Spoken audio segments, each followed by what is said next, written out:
transfer ke sana ke Ustadz Yusuf Mansur. Ada apa persetujuan gimana itu nggak ngerti, kitanya cuma tahunya transfer aja gitu. Ya kalau saya minta tolong, kalau Mas Haji bisa nolong kita ya itu, kalau bisa diurus itu apa, minta tolong urus itu uangnya itu loh, agar bisa kembali, soalnya kita kan sudah butuh. Kalau disuruh ikhlas ya jelas nggak ikhlas, tapi gimana lagi, kita kan pinginnya itu tuh sesuai dengan janjinya dulu gitu.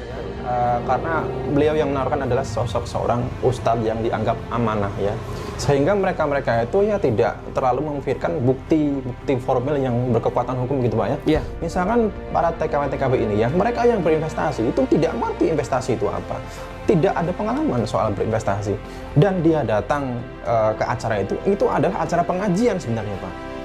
Acara pengajian yang disusupi penawaran investasi. Ya bukan hoak juga, emang itu kan kerjaan orang aja, namanya orang nyari salah, siapa juga yang kagak ada salahnya. Sekalian nanti kalau misalnya Budi Harta mengatakan bahwa Yusuf Mansur itu tidak terlibat, Budi Hartanya sekalian diajak mubahalah. Terus kemudian ada yang dari Jawa Timur itu siapa namanya, Gus Rofik. Gus Rofik juga kita ajak mubahalah, podo kan, dia nggak di atas mimbar Mas. Lah saiki nek roti di atas mimbar itu nawarkan bisnis, tak gawat golok mungkin Mas. Iya.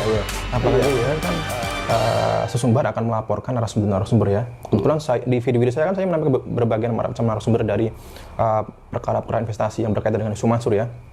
Nah, teman-teman mungkin masih ingat Bu Nuryanti. Bu Nuryanti itu adalah panitia pengajian di Hong Kong yang juga berinvestasi di program tabung tanah ini. Nah, setelah video itu kita tampilkan dan mungkin bisa dikatakan kita viralkan, nah itulah baru kemudian Yusuf Mansur mentransfer Bu Nuryanti.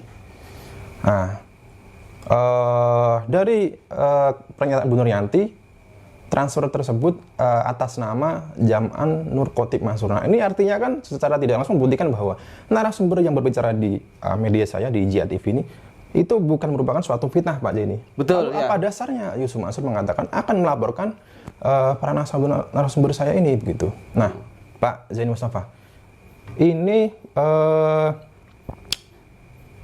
rekening yang digunakan untuk mentransfer Bu Nuryanti itu atas nama Jam'an Nur Khotib Mansur.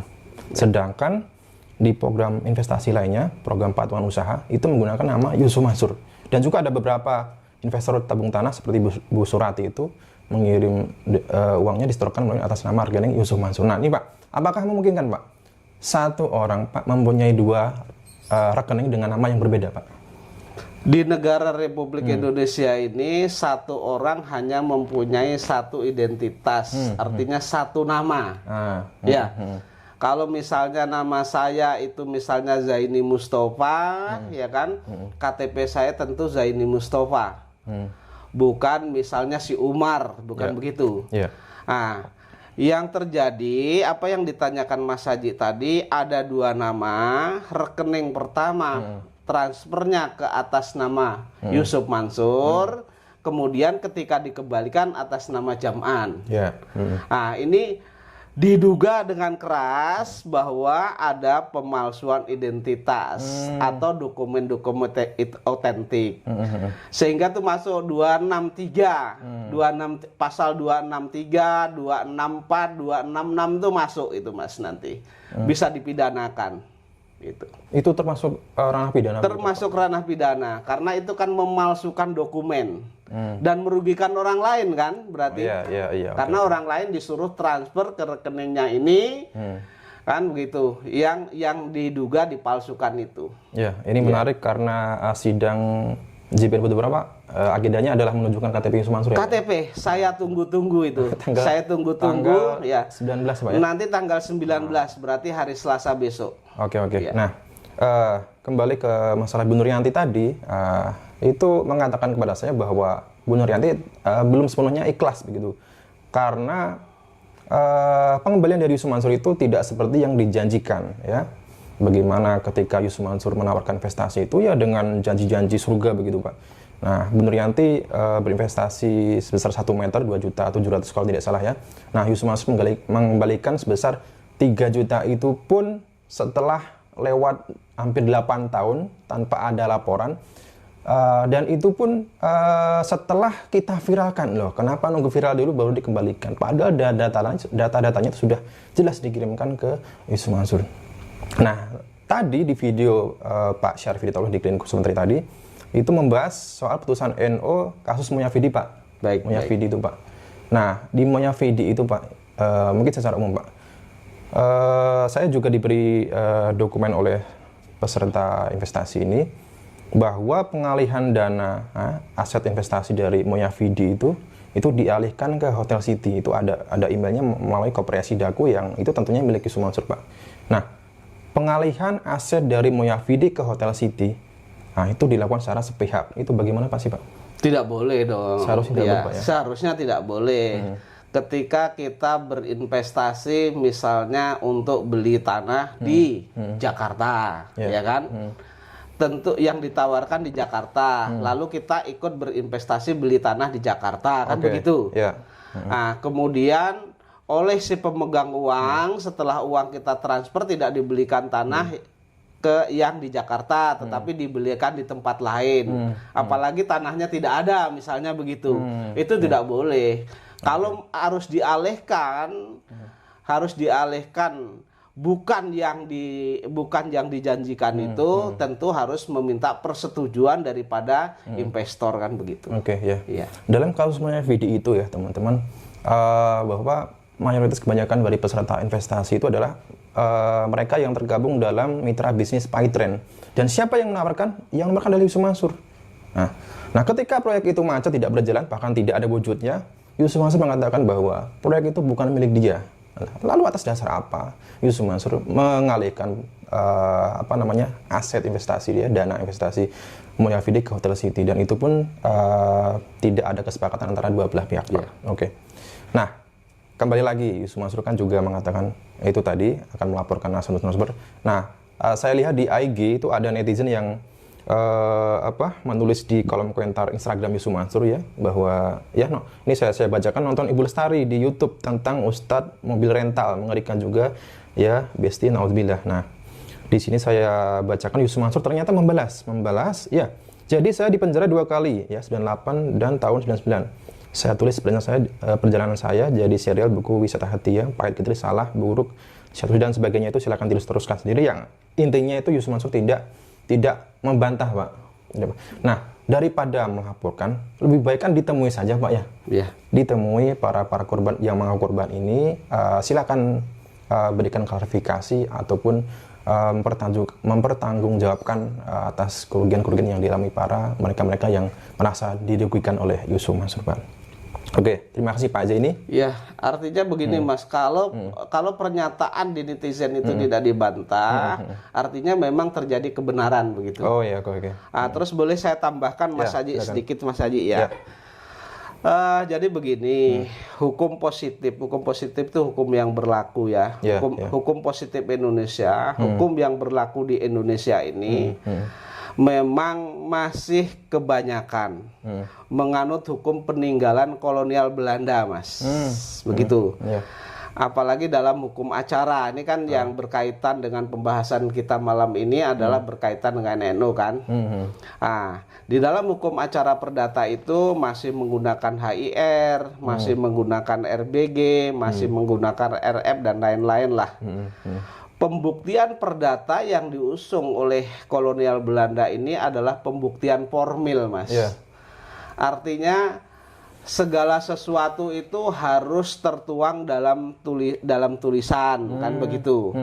Jadi misalnya orang si A mau investasi kepada si B, itu harus dibuat bukti tertulis begitu ya.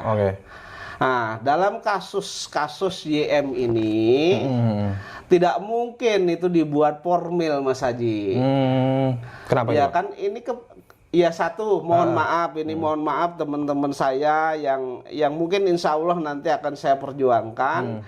di mana para investor yang menggugat di 2 gugatan itu adalah rata-rata kan TKW, Mas. Ya, betul sekali, Pak. Mana mungkin mereka bisa memprotek dirinya lalu mereka membuat bukti formal, apalagi dalam bentuknya misalnya ceramah. Ya. Lalu diberikan rekening. Ya. Terus begitu mau transfer, Ustadz misalnya, kita bikin bukti formal dulu lah setidak-tidaknya di bawah tangan. Lalu nanti ditulis dikasih materi, kan nggak mungkin. Apalagi dibuat bukti formal bentuknya yang akte notarial. Ustadz, saya mau berinvestasi. Nanti kita bawa ke notaris dulu, kan nggak mungkin. Karena dasarnya adalah kepercayaan. Betul. Seharusnya kalau itu mau dibuat bukti formal, yang bersangkutan seperti Ustadz Yusuf Mansur udah bawa ke sana mau bawa investasi, tentu menyediakan draft-draft yang ada, lalu di perjanjian itu kan ditandatangani. Atau misalnya orang mau berinvestasi, ya udah dikumpulkan dulu investasinya lalu dibawa ke notaris, kan begitu. Kalau memang ada itikat baik, Mas Haji. Sehingga ketika ini masuk di persidangan, itu sedikit kesulitan bagi para TKW itu, kan penggugat ini kesulitan karena mereka hanya ada bukti transfer misalnya. Itu pun kalau masih disimpan, kadang-kadang kalau kepercayaan kan nggak ada, Mas Haji. Itu mah sudah lama juga ya. Iya, itu jadi itu. Terus kemudian begini, Mas Haji, berkaitan dengan perkara saya, berkaitan dengan batu bara ini. Saya kan di dalam gugatan itu mendalilkan bahwa yang presentasi awal adalah Ustadz Yusuf Mansur. Betul. Artinya mengenalkan investasi batu bara dengan segala kelebihan dan kekurangan itu Ustadz Yusuf Mansur. Kemudian ketika bisnis ini investor sudah masuk modal, lalu gagal bayar, yang mengatakan akan mengganti adalah Ustadz Yusuf Mansur. Yusuf Mansur, kan begitu ya? Nah, dalam hal ini saya meminta, kalau memang kan dia di Dagu Channel itu kan menolak terhadap 2 hal itu kan. Intinya tidak terlibat dalam bisnis batubara ini. Kalau Yusuf Mansur merasa tidak itu, saya meminta ayo kita mubahalah. Iya kan? Mubahalah. Dan kroni-kroninya yang mengatakan bahwa bisnis batubara ini tidak ada, ya. Seperti saya sebutkan di sini adalah misalnya bahwa Ustadz Yusuf Mansur itu tidak bisnis batubara dan lain sebagainya. Kroni-kroninya, ayo kita mubahalah. Iya kan? Mubahalah. Bisa itu dilakukan, terserah mau diajak kemana juga tidak masalah, Mas Haji. Mau itu dilakukan di Istiqlal tidak masalah. Mau itu dilakukan di PBNU tidak masalah, mau itu dilakukan di Monas tidak masalah, ya kan? Kalau memang benar-benar dia tidak terlibat presentasi dan akhirnya menjanjikan akan mengembalikan itu, Mas Haji. Baik. Itu tolong dicatat itu. Baik ya. Karena selama ini juga ada beberapa pihak yang mengirimkan ancaman, walaupun itu ada sebatas komentar di akun saya, itu atas nama Budi Harta Winarta. Saya duga itu sekalian aja, Mas. Sekalian nanti kalau misalnya Budi Harta mengatakan bahwa Yusuf Mansur itu tidak terlibat, Budi Hartanya sekalian diajak mubahalah. Terus kemudian ada yang dari Jawa Timur itu siapa namanya, Gus Rofik. Gus Rofik juga kita ajak mubahalah, podo kan, dia ngaku kan orang NU kan. Saya juga MI-nya kan di NU. Ya wes saiki Gus mubahalah wae gitu loh. Terus ada satu lagi tuh, siapa namanya, si Dwi itu. Pak Dwi. Sekalian. Jadi Ustadz Yusuf Mansur dan 3 orang itu nanti sekalian ikut mubahalah gitu loh. Ikut mubahalah. Biar nanti umat ini menjadi jelas dan terang gitu loh. Karena kalau berbicara hukum positif seperti yang saya katakan tadi, di batu bara pun itu kan mempergunakan orang atau lembaga namanya BMT. Investor menyerahkan kepada BMT, seharusnya yang buat dokumen bukti-bukti itu adalah BMT dengan Yusuf Mansur, dan ternyata itu ada dokumen kan disimpan di BMT dan sekarang seolah-olah dekat dengan Yusuf Mansur kan begitu. Diduga dihilangkan. Diduga dihilangkan atau disimpan gitu. Ya, oke. Saya juga tidak tahu Iya. Budi Hartawinata ataupun siapa Pak Iya. Dwi ini, Gus Revi, ada hubungan apa dengan Yusuf Mansur? Ya, yang jelas mereka itu tidak ada kaitannya dengan apa namanya bisnis-bisnis.